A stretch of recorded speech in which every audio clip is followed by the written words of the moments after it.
Eu escutei uma história algum tempo atrás de um americano, e ele era um cara tipo assim, o Nasser, né? Grandão, fortão, mas era um cara muito briguento. Como o Nasser já foi um dia, hoje o Nasser é um homem transformado, ele não faz mais isso, só quando é necessário. Só para defesa, né, Nasser? Só para a defesa. O Nasser nos socorre aqui quando aparecem uns bêbados assim mais bravos, né? Então a gente recorre ao Nasser. Mas ele é um homem de Deus e ele demonstra o amor santo de Deus às pessoas, né? Também através da sua força, né? Coisa muito singela. Mas esse americano era um cara tipo Nasser, briguento, era um cara que resolvia o negócio na raça. Sabe aqueles ex-combatentes, aqueles caras assim, chucrão, durão, que o negócio resolve no braço. Cara formado em faixa preta em algumas artes lá. E esse cara já foi para o Japão, logo depois de ir para a reserva, ele foi para o Japão passear. E aí então, subiu num trem para conhecer alguns pontos turísticos. E aí então, logo quando ele sobe no trem, ele senta então no banco. E na próxima parada, ele vê que sobe um cara bêbado, um japonês miano de bêbado mesmo, né? O cara tinha tomado um pileque. E ele sobe, então, empurrando mulheres, derrubando crianças que estavam ali em pé, incomodando todo mundo. E ele escuta aquele barulho, olha para trás e vê essa cena, e ele diz, poxa, eu preciso me manifestar aqui de alguma forma, né? Então ele levanta e olha na direção do bêbado, que estava fazendo aquela ruaça, e pronto para chegar e caminhar na direção dele e resolver logo o problema e sossegar aquele cara, né? E aí então aquele japonês bêbado, ele olha para o americano, grandão, um homem forte, alto, e ele diz bem assim, temos aqui um turista, vou ensinar boas modas, né, bons modos a esse cara, né? E o bêbado partiu na direção do cara grandão lá, né? E o cara pensou assim, bom, agora eu resolvo essa situação e dou um sossega-leão aqui nesse bêbado que está enchendo o saco. O cara ia chegando perto do americano, levanta um japonesinho, um senhor já nos seus 70 para 80 anos, e ele interpela então o bêbado perguntando assim, ei amigo, o que você bebeu? Como se fosse assim um amigo, conhecido de muito tempo, se encontrando ali, ele pergunta, o que você bebeu? E aí então o bêbado olha para ele assustado e fala assim, eu tomei alguns saquês, por quê? E ele fala bem assim, pô, saquê é bom, sabe? Eu e a minha esposa, todos os dias no final da tarde, nós nos sentamos no nosso jardim, preparamos 2 saquês e sentamos ali e conversamos sobre a vida, como foi o nosso dia e sobre tudo. Você faz isso com a sua esposa? E aquele bêbado então olha para o japonês, compatriota dele, abaixa a cabeça e diz bem assim, a minha esposa morreu faz 3 anos. Eu perdi o emprego por conta do alcoolismo, porque eu ando bebendo muito. Minha vida está uma bagunça, de perna para o alto. Eu não sei mais o que fazer. Então aquele senhor chama ele do lado, eles se assentam juntos então, e a viagem continua.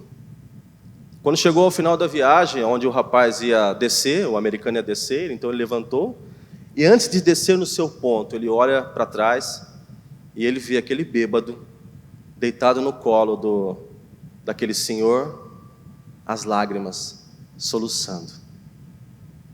E ele desce e vai embora e segue a sua vida.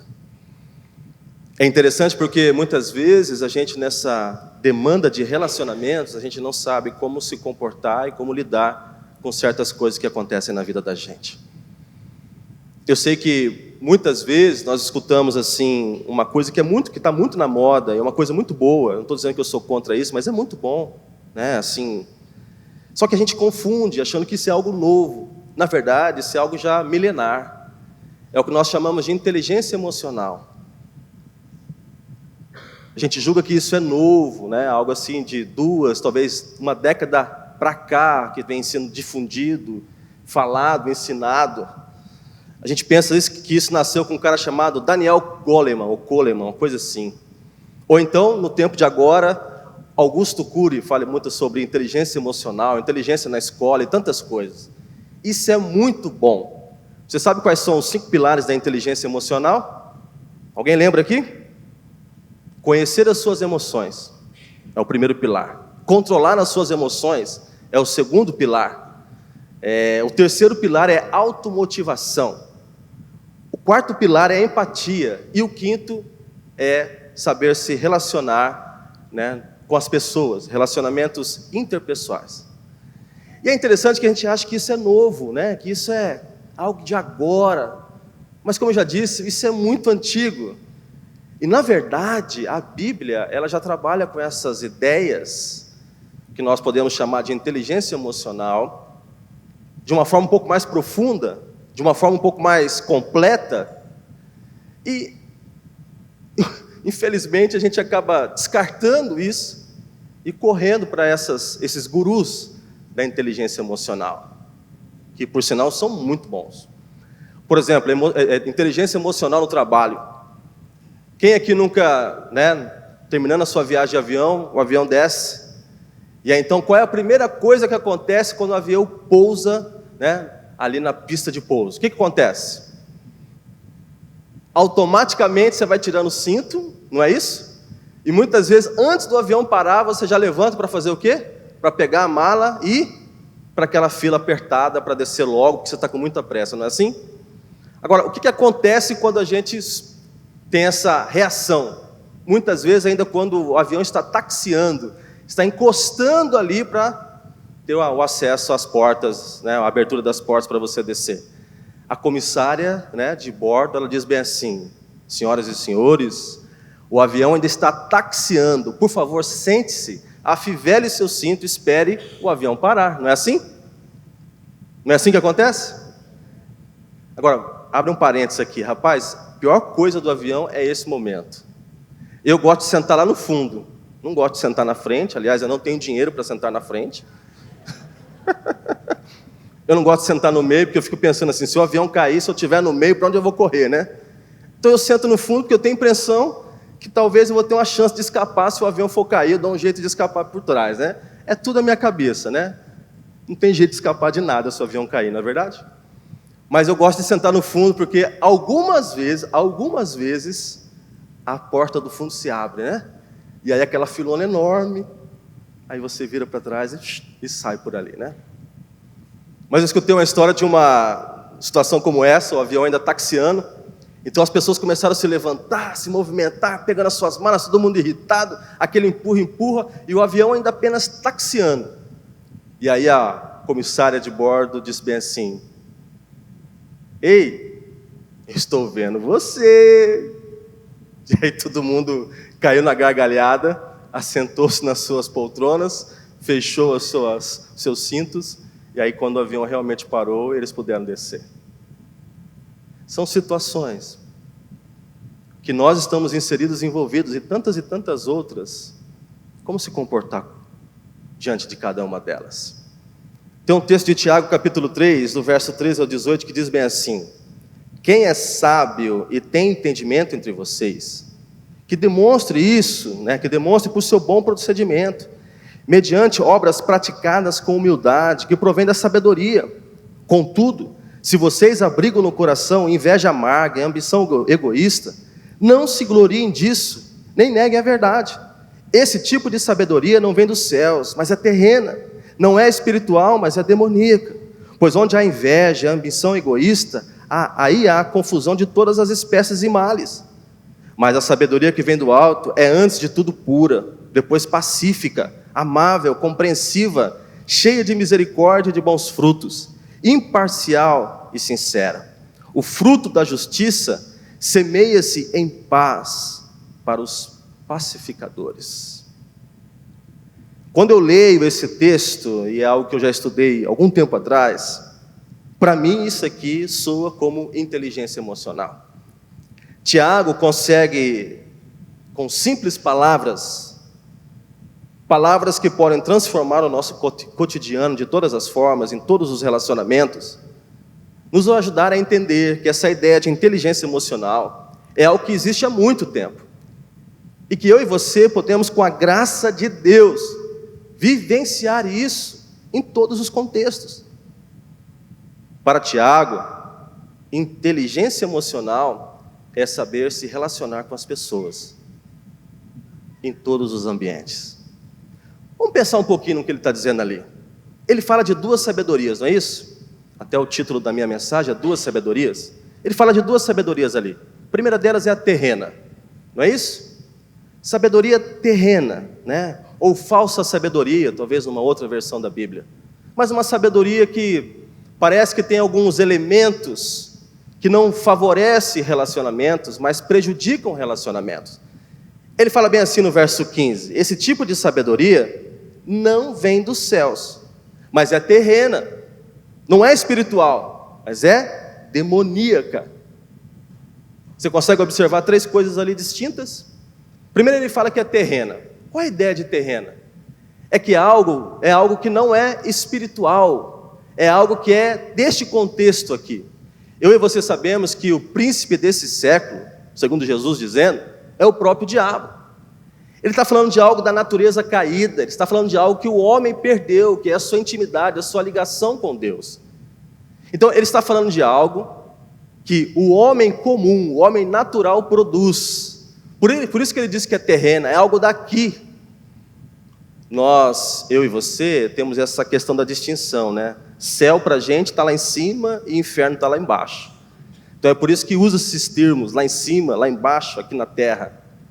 Mas está falando de algo que é da natureza do homem caído, do homem que experimentou o pecado lá no Jardim do Éden e teve toda a sua natureza corrompida por esse pecado. É disso que ele está dizendo. E esta natureza, essa sabedoria terrena, na verdade, ela prejudica os relacionamentos, porque em grande parte é curta, não tem raízes, não tem profundidade. Na verdade, não pensa no próximo, pensa em si mesmo, destrói relacionamentos. Ele fala que ela é não espiritual, não espiritual. Quem é espiritual fala de coisas espirituais, o apóstolo Paulo fala isso. Mas Tiago está dizendo aqui de uma sabedoria, ou de um entendimento, ou uma capacidade que não tem nada a ver com este mundo espiritual, com a questão de Deus, com a presença do Espírito Santo. Se ela é terrena, fruto de uma humanidade caída, então ela não é espiritual. Não tem nada de Deus nisso aqui. É uma sabedoria que é fruto da carnalidade humana. Você pode conhecer mais sobre isso lá em Gálatas capítulo 5. É algo que vai permeando, influenciando algumas decisões, não espiritual. Ele fala também que ela é demoníaca, não é isso que está escrito lá? Bem no finalzinho? Ela não é espiritual e pior, ela é demoníaca. Em alguns contextos, em alguns pensamentos, está falando realmente de influências demoníacas. É o que nós chamamos de opressão, ou em alguns aspectos mais pentecostais, em alguns pensamentos um pouco mais, vamos dizer assim, que estudam essas coisas, não que eu discordo ou concordo com isso, por favor, não me entenda mal, mas está falando de espíritos malignos que usam pessoas para fazer coisas, de maldade com as outras pessoas. E é claro que isso existe. Pessoas que são possessas e que são usadas pelo diabo para destruir casamentos, destruir famílias, o futuro de jovens e adolescentes, pessoas que são usadas pelo diabo para criar contenda no meio de relacionamentos, no meio de grupos. É claro que isso existe, nós estamos envolvidos nisso. Agora, essa ideia de demoníaca está ligada também a algo que está enraizado dentro desse homem, que é fruto dessa natureza humana caída, desse não espiritual, desse terreno. A ideia aqui de uma natureza demoníaca está ligada à sua essência, a essência do diabo, que é o orgulho. Orgulho. É uma sabedoria terrena, é um conhecimento muito pautado pelo orgulho. O sentimento de que eu sou melhor do que o outro, que eu faço melhor do que o outro, e eu quero as coisas melhores do que o outro. Poder absoluto, lembre-se disso, poder absoluto, que está permeado em várias coisas do nosso contexto, seja da política até a quadros ou cargos menores. As pessoas querem dominar as outras, as pessoas querem dominar as situações, isso traz prejuízos enormes. E em terceiro lugar, ela é demoníaca, porque está envolvido egoísmo. É o orgulho, poder absoluto e o egoísmo. Sabe aquele negócio? Não me importa você, o que importa sou eu. O que importa é que os meus desejos estão atendidos. O que importa é que eu sou o primeiro. O que importa é que eu sou o primeiro a ser atendido. Você não. Você não importa. É o eu falando mais alto. Essa sabedoria não favorece relacionamentos. Não cria pessoas como aquele japonesinho que acalmou o bêbado. Não constrói pessoas como aquela comissária de bordo que educadamente ganhou a simpatia de todos que estavam a bordo e se sentaram felizes. Não cria. Agora, os seus efeitos são extremamente prejudiciais. Verso 14 e verso 16, ele diz assim: contudo, se vocês abrigam no coração inveja amarga e ambição egoísta, verso 16, pois onde há inveja e ambição egoísta, aí há confusão de toda espécie de males. Veja aqui, preste atenção, 3 efeitos. Olha, isso aqui é terrível. Ele fala de inveja amarga. Não é só inveja, está acrescentado ainda amarga, né? Parece que é algo assim mais agudo, vamos dizer assim. Puxa, como isso está envolvido em tantas coisas, não é verdade? As pessoas não se contentam com o que têm. Querem o trabalho do outro, querem o carro do outro, querem o cônjuge do outro. Eu não sei se eu espero que não, você não amarra a fitinha vermelha nas suas coisas não, né? Eu me lembro uma vez um rapaz, logo novo convertido, né? Ele chegou, comprou um carro novo, ele trocou o carrinho dele para um carro melhor. Aí ele chegou para mim assim: pastor, ora pelo meu carro, por favor, ora pelo meu carro. Claro, irmão, deixa eu abençoar. Sabe por quê, pastor? Eu já fiz a minha parte, então agora eu quero que o senhor ore, o senhor é um homem de Deus, abençoa o carro. Eu falei: tá bom, eu vou abençoar você, né? Para que Deus dê sabedoria, para que você cuide do carro e use do carro para a glória de Deus. Isso mesmo, pastor, porque eu já fiz a minha parte, vem cá, dá uma olhadinha. Aí ele me levou atrás do carro, tinha uma fitinha vermelha. Eu falei: o que é essa fita vermelha? Para espantar os invejosos, pastor. Porque sabe como que é, né, pastor? O que tem de olho gordo, né? Isso destrói relacionamentos. As pessoas não se contentam com o que têm. E aliás, quanto mais tem, mais quer. Isso leva ao segundo efeito, que é uma ambição egoísta. As pessoas querem cada vez mais e mais e mais, e você pode observar tudo isso, está no texto ali. Uma inveja, uma ambição egoísta. Eu quero o que é do outro, e quando eu conquisto, eu não me contento com aquilo, eu quero ainda mais. Sabe aquele negócio insaciável? Como se fosse uma dependência química, e na verdade se torna uma dependência, onde você precisa o que é do outro e conquistar cada vez mais. É algo que eu não estou conquistando para as pessoas, é algo que eu estou conquistando para mim, que o que importa sou eu, as minhas coisas, o que eu quero. E assim vai passando por cima das pessoas, dos valores, dos princípios. Esquece que a base da vida são os relacionamentos, é viver bem com as pessoas ao lado. Mas quando nós somos contaminados por essas coisas, a gente começa a encontrar no outro a melhor forma para mim projetar a minha existência. Então no outro não é um modelo para mim, mas eu quero o lugar do outro, eu quero ser o outro. E esta ambição que está ligado muito com essa inveja vai me levando a passar por cima das pessoas como se fossem objetos. E você sim, até tem relacionamentos e valoriza isso, desde que ele esteja envolvido naquilo que vai me ajudar a conquistar aquele objetivo, ou lugar, ou a posse, ou o dinheiro, ou qualquer outra coisa. Os relacionamentos não são prioridades, os relacionamentos são utilitários. Eu uso daquilo para alcançar um objetivo final. Isso tem destruído famílias, empresas, organizações, países inteiros, e com muita tristeza, muitas igrejas. Isso tem permeado e entrado de tal forma a destruir o ser humano. Isso não é novo, isso vem vindo de muito e muito tempo, e você sabe disso. Tem um terceiro efeito ali, é como se fosse um acréscimo, né? Toda essa inveja, toda essa ambição egoísta, acaba desencadeando uma bagunça tremenda, é o que ele chama ali de toda espécie de males. E aí você coloca ali nessa lista uma tantada de coisa, né?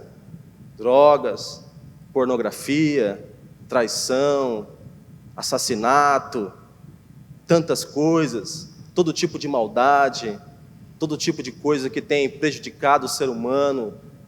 Poxa vida, a cada dia que passa, o que nós encontramos e vemos são notícias de pessoas que estão destruindo humanos. Eu não sei se é verdade essa notícia que anda correndo pela internet, até porque a internet muitas vezes tem coisa manipulada. Mas, poxa vida, são tantas notícias, como por exemplo essa que tem circulado, de que existe uma organização, um grupo ali naquela zona escura da internet, onde as crianças, elas são produzidas apenas para que no seu 8º para o 9º mês, ela seja dada a alguém que é violentador de crianças. A criança é dada para ser violentada antes de completar 1 ano de vida. Parece ser uma coisa absurda? Parece ser uma coisa absurda. Já ouviram falar das escravas sexuais? Meninas que são roubadas ainda na sua fase de adolescência e levadas para países asiáticos, onde os seus membros, braços e pernas são cortados, para que elas se tornem bonecas sexuais, apenas para prazer de alguns maníacos que gostam desse tipo de coisa. Fere, ofende, na verdade, machuca, toda espécie de males. O ser humano hoje é capaz, e tem sido capaz, desde quando caiu, a fazer coisas absurdas, como por exemplo Caim, que matou seu próprio irmão. Isso não é novo, irmãos. Isso não é novo. Esse tipo de sabedoria demoníaca, maléfica, tem entrado nas comunidades, destruído pessoas. Aonde existe ciúme, aonde existe discórdia, aonde pessoas buscam a si mesmas, não há o Espírito de Deus, por mais belo e devoto que seja o discurso. Mas ele fala de uma segunda sabedoria, não é isso? Ele fala da sabedoria do alto. Sabedoria do alto. Eu comecei essa mensagem falando sobre inteligência emocional, e para mim, na sequência aqui do texto, nas palavras de Tiago, para mim isso aqui é inteligência emocional, porque ela vem na contramão desta sabedoria terrena, e praticar isso, viver isso na verdade, é viver a inteligência emocional, porque isso abençoa e alimenta bons relacionamentos. Preste atenção nas palavras de Tiago, verso 13, quem é sábio e tem entendimento entre vocês, que demonstre o seu bom procedimento, mediante obras praticadas com humildade, que provém da sabedoria. Com humildade. Para mim, o melhor exemplo de humildade é Jesus. A gente não precisa gastar tempo nisso, porque isso está bem claro para mim e para você. Foi servo, se entregou por mim e você, se entregou por nós, não mediu esforços, foi voluntário, todo o tempo, morreu no nosso lugar. Isso é prova de humildade. Humildade é uma concepção equilibrada a respeito de mim. Lembra do conceito lá do Daniel Goleman, coisa assim? Por favor, alguém procure na internet se é Goleman ou Goleman, porque eu estou falando errado aqui, está gravando aqui, depois fica feio, né? Conhecer a si mesmo, não é isso que ele fala? Conhecer as suas... Lembra disso? Autoconhecimento. Lembra disso? É isso. Humildade é isso, é a percepção equilibrada de quem eu sou, tá certo? Porque isso vai resultar em relacionamentos saudáveis com os outros. É saber que eu tenho as minhas dificuldades, as minhas limitações, mas eu sou humilde o suficiente para reconhecer que sem Deus eu não sou nada, e que eu preciso da presença do Senhor Jesus como meu Senhor e meu Salvador, para que eu possa viver sim a graça e a misericórdia de Deus, e isso influencia os meus bons relacionamentos, em bons relacionamentos. E é interessante porque muitas vezes a gente quer viver essa questão da humildade, dos bons relacionamentos, no peito, na força, tentando viver, uma sabedoria do alto, sem mesmo conhecê-la. E aquela coisa que muitas vezes começa, e a gente vai insistindo, mas é mecânico, e aí acaba caindo na sabedoria terrena, demoníaca e não espiritual, porque não tem profundidade, porque você acaba vivendo apenas na sua força. Não, quando ele fala de humildade ali, ele está falando assim, o entendimento claro disso é o seguinte: eu não sou ninguém, sozinho eu não posso viver isso, eu não posso abençoar as pessoas, eu não posso entrar em outros elementos que nós vamos ver daqui a pouco, porque sem a graça e sem a misericórdia de Deus, eu não posso viver aquilo que Deus planejou que eu vivesse, com a minha esposa, com os meus filhos, com os meus netos, com os meus vizinhos, com os meus amigos, com os colegas de trabalho, no trânsito, jogando bola, brincando de basquete. Entende o que eu estou dizendo? Uma pessoa que não é humilde, ela tem dificuldade de se aproximar de Deus. Agora, veja verso 17, por favor. Mas a sabedoria que vem do alto é antes de tudo, o que ele diz lá? Você pode ler junto comigo? Vamos juntos? Pura. Depois, pacífica, amável, compreensiva, cheia de misericórdia, de bons frutos, imparcial, sincera. Olha que interessante. Pureza. Não é isso que ele está falando ali? Pureza é ausência de carnalidade. Ausência de carnalidade. Ausência do egocentrismo. Pureza é a ausência do eu. Agora, imagine isso.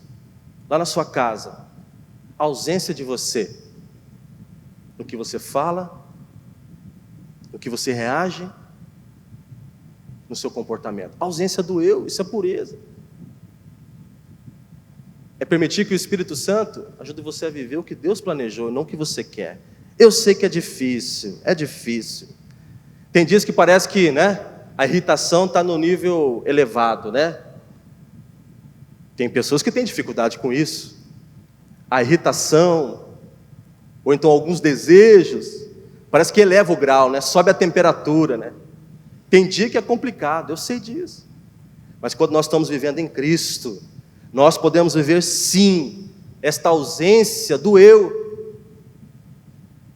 e experimentar a pureza. Ele fala de paz. Poxa vida, eu e você precisamos ser construtores de paz. A paz deve ser algo que deve brotar de nós. É algo que nós devemos não só falar, mas viver.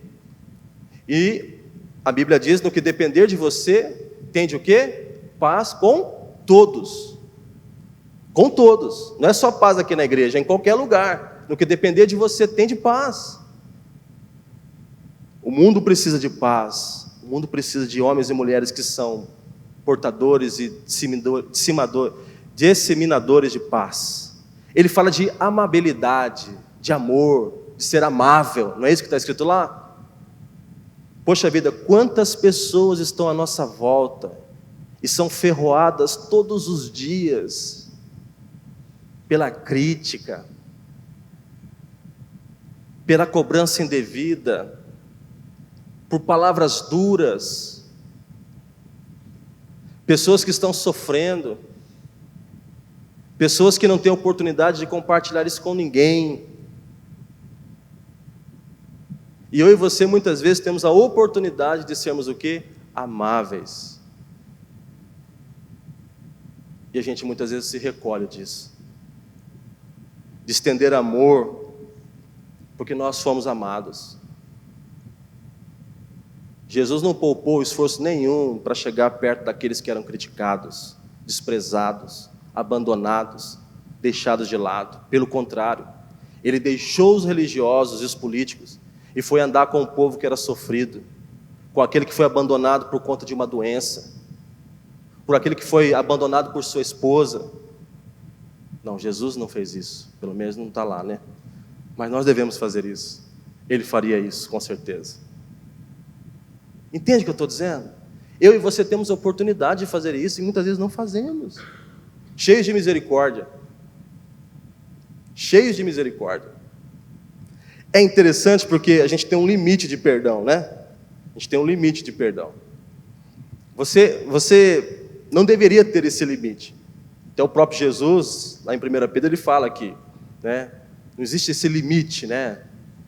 Não em 1 Pedro, mas Jesus fala que não tem esse limite. Foi Pedro que perguntou para Jesus quantas vezes deveria perdoar. 7 vezes. Jesus disse, não, 7 vezes não, mas 70 vezes 7. Não é uma questão de aritmética aqui, 490. Será que eu estou certo na minha conta? Não é uma questão de conta, é de limite. De algo que não deveria haver limite. Mas quando você se torna pai, isso se torna uma realidade um pouco mais latente. Porque os filhos da gente erram pra caramba, não é verdade? Eu não sei se seus filhos não erram, mas meus filhos erram pra caramba. Sempre você tem que estar marcando. Pá, pá. Quando eu falo pá, não é que eu estou batendo, tá? É pá de, ó, eu estou aqui. Você errou, a Bíblia diz isso. Não faz. Mas ao mesmo tempo, você tem que ser misericordioso. O que falta muitas vezes é misericórdia, bons frutos. Esta sabedoria gera bons frutos. Bons frutos não é do que você fala, mas do que sai e que você produz. Está falando de imparcial, sem hipocrisia. Imparcial, numa outra versão, fala sem dúvida. Eu e você precisamos ser pessoas que andam no meio dos outros e não gera dúvida de quem você é, baseado naquilo que você está falando. Sem hipocrisia. Eu não tenho duas máscaras. Eu não sou uma pessoa aqui e lá eu sou outra. Não, eu sou a mesma pessoa em qualquer lugar. Alguém que é transformado pela graça e misericórdia de Jesus. Para mim, esses aqui são elementos e dicas que eu e você precisamos seguir. Mas pastor, como é que eu vivo isso? Como é que eu vivo isso? Eu quero isso. Como? É interessante que no verso 18 ele diz bem assim, preste atenção. O fruto da justiça semeia-se em paz para os pacificadores. Fruto da justiça é aquele que agrada a Deus e proporciona às pessoas, ajuda as pessoas, aos relacionamentos. Eu e você só podemos viver isso que Tiago está dizendo, que eu estou chamando da lista espiritual, de inteligência emocional, quando eu e você entendemos isso aqui. Ele fala bem assim, esta paz é algo que tem que ser semeado. Quem é o autor da paz? É Jesus. Olha o que ele diz lá em João capítulo 14, verso 27. Deixe-lhes o quê? A paz. A minha paz lhes dou, não dou como o mundo dá. Não se turbe, não perturbe os seus corações, não tenha medo. É interessante que eu e você muitas vezes queremos viver esses valores cristãos sem antes experimentar dessa paz. Então sim, essa paz ela é semeada em nosso coração.